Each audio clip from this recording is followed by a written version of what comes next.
Hello लोगोफोर खुलुमबाय welcome back to माय YouTube channel with another video स नोंथांमोन साफ्रोमखौबो आंनि यूट्यूब चैनलनि गोदान भिडियो फिन खेबसेबाव गोसो गोथारै बरायनानै लाग्रा होनबावबाय आसा खालामदों नोंथांमोना इसोरनि अननायाव मोजाङैनो दङ आरो आंबो बे समाव मोजाङैनो दङ स नोंथांमोननि थाखाय गुबुन मोनसे आपडेट भिडियो लानानै फैलायबाय साइन्स एन्ड टेक्नोलॉजी केटेगरियाव स नोंथांमोनजों आं प्रिभियास भिडियो शेयार खालामदोंमोन एनपिटिएल मक आईडीसी एग्जाम थामहिनबा इंटरडिसिप्लिनारि कोर्स जाय आईडीसी एग्जाम अनलाइन एग्जाम हैनांगौमोन बे एग्जामा जायफोरा मर्निं शिफ्टमोन थामहिनबा फुंबिलिनिमोन स बिथांमोना हैखाबाय अलरेडि दा हैबाय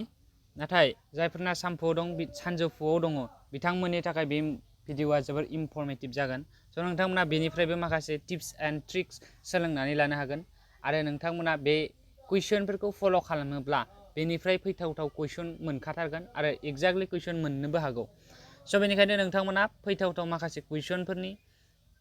एन्सारफोरबो मोनगोन आरो कुइसनखौबो नोंथांमोना नायफानो हागोन स बेनिखायनो गोबाव खालामालासिनो भिडियोखौ स्टार्ट खालामनोसै भिडियोखौ स्टार्ट खालामनायनि सिगांनो जायफ्रा चेनेलाव गोदान थामहिनबा दिनैसो फार्स्ट टाइम भिजिट खालामदों चेनेलखौ साबस्क्राइब आरो भिडियोखौ लाइक खालामनानै फैबाय थानाय समाव फैबाय थानाय बुब्लियाव भिडियो बानायनो थुलुंगा लांगोन होननानै मिजिंथिबाय आरो पार्ट 1 पार्ट 2 पार्ट 3 पार्ट 4 बेफोरबायदिनो पार्ट बानायलांबाय थागोन आरो नोंथांमोना माबाफोर सोंनो गोनां दंब्ला कमेन्ट सेक्सननि गेजेरजों सोंहरब्लानो जाबाय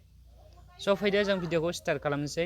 आरो बे कर्सनि मुङानो जाहैबाय एनपिटिएल मक आईडीसी कोर्स 2025 बड'लेण्ड इउनिभारसिटिनि आन्दाराव आरो बे कर्सनि जे टाइटेल बेनि कर्सनि टाइटेलानो जाहैबाय air pollution and control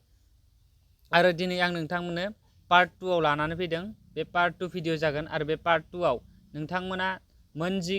MCQ कुइसन मोनगोन बे मोनजि एमसीक्यू कुइसननि एन्सार आरो कुइसन गासैखौबो नोंथांमोना सोलोंनानै लानो हागोन स फैदो जों भिडियोखौ स्टार्ट खालामनोसै आरो नोंथांमोना मिथिखागौ जोंहा एग्जामा एमसीक्यू टाइप थामहिनबा माल्टिपल चॉइस कुइसन जागोन बेवहाय मोनब्रै कुइसननि एन्सार थागोन मोनसे कुइसनाव मोनब्रै एन्सार थागोन आरो बे मोनब्रै एन्सारनि गेजेराव मोनसेयाल' कारेक्ट जागोन गुबुन मोनथामा रं बेनिखायनो नोंथांमोना सिरियासलि होब्लानो जाबाय स फैदो जों भिडियोखौ स्टार्ट खालामनोसै स गिबि कुइसनाव आं लादों why is albedo a significant concern in climatology आरो बेनि एन्सारानो जागोन नैबियो why is albedo a significant concern in climatology बेनि एन्सारा जागोन a decrease in albedo increases heat absorption causing ice to melt बेनि एन्सार बेनिफ्राय जोंहा नेक्स्ट कुइसनाव बारनोसै आरो बे नेक्स्ट कुइसनानो जाहैबाय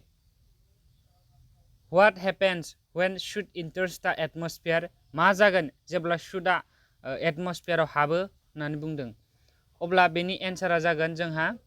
it absorbs sunlight and generates heat warming the air नैबे बी नाम्बारनिया जागोन अब्ला नोंथांमोना बी नाम्बारनिखौ टिक होनानै एन्सारखौ साबमिट खालामनांगोन बेनिफ्राय जोंहा कुइसन नाम्बार 3 आव दङ How does affect snow and ice after being deposited How does soot affect sootआ माबायदि एफेक्ट गोग्लैयो स्नो आरो आइसआव मानि उनाव being deposited जाय समाव डिपजिटेड जाबाय थानाय जोबखांनायनि उनाव स बिनि एन्सारानो जागोन जोंहा it reduces their albedo absorbing more sunlight बेनिफ्राय जोंहा नेक्स्ट कुइसनाव बारनोसै नेक्स्ट कुइसनानो जाबाय कुइसन नाम्बार 4 बे कुइसन नाम्बार 4 आव नुनो मोनदों नोंथांमोना इन water बडियाव which gas can be depleted by eutrophication which gas can be depleted माबे गेसआ हायो डिप्लेटेड जानो हायो माजों इउट्र'फिकेशनजों ओके बेनि एन्सारानो जागोन जोंहा अक्सिजेन थामहिनबा O2 बेखौ गोसोआव लाब्लानो जाबाय most important air pollution control कर्सनि थाखाय बेनिफ्राय जोंहा नेक्स्ट कुइसन नाम्बार 5 आव दङ which of the following is not a type of marine aerosol बबे मोनसे टाइप नङा जाय मेराइन एरियोसलनि स बेनि एन्सारा जागोन मिथेन गेस बेवहाय कुइसना ओरैबायदिबो फैथावो जे बबे मोनसेया बेनि पार्ट नङा होननानै सोंनायबो फैथावो जेरै 1 2 3 4 बेफोरबायदि होनानै बिथांमोना कनफिउज खालामो अब्ला बेफोरबायदिनि गेजेराव बबेबा मोनसे कारेक्ट जेराव नैबे कुइसन नम्बर 5 खौ लायोब्लाथाय नैबे 4 आ कारेक्ट जागोन थामहिनबा बेयाव ABCD होगोन बिथांमोना ABCD अब्ला नों D खौ कारेक्ट होब्लानो जाबाय आरो साबमिट खालामब्लानो जाबाय जोंहा नेक्स्ट कुइसनाव बारनोसै कुइसन नम्बर 6 कुइसन नम्बर 6 आव दङ जोंहा what is approximate size what is approximate size approximate थामहिनबा जाथावथाव साइज माने महर of Z drops compared of Z drops नैबेहाय होनदों of Z drops नि जाथावथाव साइज आरो बेयो मा खालामो compared to their precursor bubble diameter compared रुजुनाय माजों रुजुयो their precursor bubble diameter बिसोरनि जि precursor bubble diameter जों रुजुयो जाय स' बेनि एन्सारा जागोन 10%। ओके नैबे ए नाम्बाराव होदों 50 बी नाम्बाराव होदों 25 सी नाम्बाराव होदों 10 डी नाम्बाराव होदों 5%। स' बेनि एक्जाक्ट एन्सारा जाहैबाय 10%। स' नोंथांमोना अब्ला नैबे सी आव क्लिक खालामनानै साबमिट खालामब्लानो जाबाय। ओके कम्पिउटारनिसो नालाय बे एग्जामा आं फोरमायहरबाय दायो जोंहा दङ कुइसन नम्बर 7 सेलेक्ट द incorrect pair of given particular matter select द इनकारेक्ट पेयर नङै पेयर थामहिनबा मिलायै जे नाम्बार 1 आ डास्टनि पार्टिकल साइजआ 1 निफ्राय 200 माइक्र'मिटार स्मकनि पार्टिकल साइजआ 0.01 निफ्राय 1 माइक्र'मिटार आरो फ्यूम्सनि पार्टिकल साइजआ 0.1 निफ्राय 1 माइक्र'मिटार बेफोर गासैबो कारेक्ट गोजा लोगोफोर बेनिफ्राय नैबे लास्ट डीआव होदों मिस्टनि पार्टिकल साइजखौ बेवहाय लिरदों ग्रेटार देन 1 माइक्र'मिटार बे नंखाय माब्लाबाबो बेयो 1 माइक्र'मिटारनिख्रुइ गेदेरसिन जानो हाया बेनिखायनो बे नंखाय बेनिफ्राय जोंहा नेक्स्ट कुइसनाव दङ कुइसन नम्बर 8 बे कुइसन नम्बर 8 आवबो बेफोरबायदिनो आं मैयाबो मोनसे प्रिभियास भिडिअआव बुंखादोंमोन जोंहा लांदां जायगा केटेगरिनिबो होनो हायो कुइसनखौ बे लांदां जायगायाव सोंदों बेनिफ्राय कुइसना जादों is one of the process of movement of gases and liquids or fluids to transfer heat between region of different temperature बेयो ओरैबायदि मोनसे प्रसेस जाय प्रसेसा मुभमेन्टनि गेस आरो लिक्विड्सखौ ट्रान्सफार खालामो हिट आरो regions of different टेम्पारेचार्स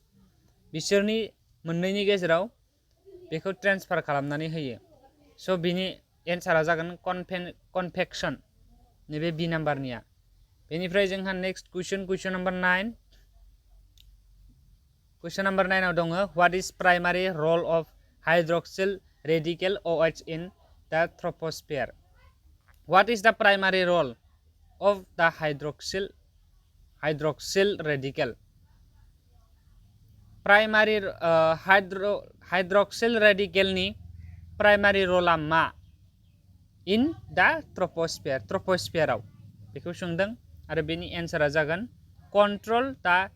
एटमस्फेरिक life time of guesses रल लानायखौ बुंदों स' बेवहाय माबायदि रल लायो थामहिनबा माबायदि बिफाव लायो बेखौ सोंदों स' control the atmospheric life time of gases atmospheric life time गेसनि एटमस्फेरिक लाइफ टाइम बेखौ कन्ट्रल खालामो बे हाइड्रक्सिल रेडिकेला बेनिफ्राय जोंहा लास्ट कुइसन नम्बर 10 बे कुइसन नम्बर 10 आव दङ which of the following phenomena is responsible for transferring the heat energy from the tropics to the poles to create atmospheric circulation स' बिनि एन्सारा जागोन ए आव होदों कन्डाक्सन बी आव होदों कनभेक्सन सी आव होदों एडभेक्सन डी आव होदों पाइरोलाइसिस स' बिनि एक्जाक्ट एन्सारा जागोन सी एडभेक्सन थ' बेखिनियानोमोन जायफ्रा जोबजासिम नायबाय थेंक इउ भेरि माच फर वाचिं लाभ इउ अल नेक्स्ट भिडिअ थाबैनो लोगो मोनगोन आरो जायफ्रा चेनेलाव गोदान चेनेलखौ साबस्क्राइब खालामनानै होब्लानो जाबाय अके जोंहा नेक्स्ट भिडिअआव आरो बेफोरबायदिनो भिडिअ फैबावगोन एग्जामनि सोमोन्दैनो सिलेबासखौ लानानै सिलेबासथ' नङा MCQ कुइसन लानानै फैबावगोन आङो नेक्स्ट भिडिअआव। Thank you.